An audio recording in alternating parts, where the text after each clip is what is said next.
un immenso campo agrivoltaico a Rosà, un altro a Malo e tanti altri con una miriade di sfumature in arrivo in troppi comuni della provincia. La gente infatti non li vuole, i cittadini non li vogliono, neanche i sindaci li vogliono. Eppure fermare questi progetti è difficile, anzi quasi impossibile. Questo emerge dalla riunione che si è tenuta a Malo alla presenza di una sessantina di amministratori del Bassanese e dell'area berica. Con loro la provincia, rappresentata dal sindaco di Malo Moreno Marsetti, consiglieri regionali, parlamentari, associazioni di categoria. Tutti uniti nel dire basta a una situazione che in alcune aree sembra davvero fuori controllo. Primo, non può essere che si possa passare sopra la volontà delle comunità locali.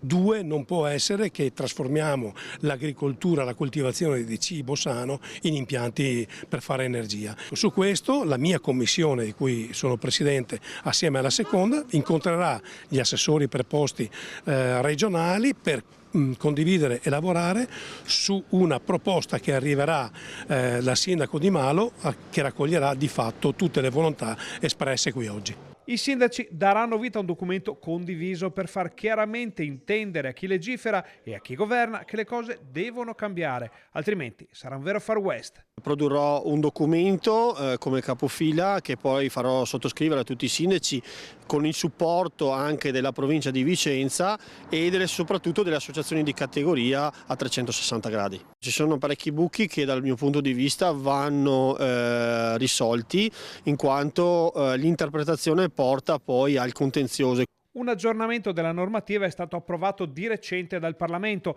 e quindi non vale per i procedimenti già avviati come quello di Rosà. Ma il territorio ha già fatto sentire la propria voce e la sindaca non intende issare bandiera bianca. Ci sentiamo impotenti. C'è una nuova normativa che è il piano di transizione 5.0 che è stato approvato solo il 15 gennaio e che poi dovrà essere seguito dai decreti attuativi. Chiaramente resta il problema del periodo antecedente in cui sono stati presentati già tanti progetti, quindi in questo periodo non può essere applicata questa nuova normativa e poi purtroppo l'agrivoltaico in qualche modo viene tutelato.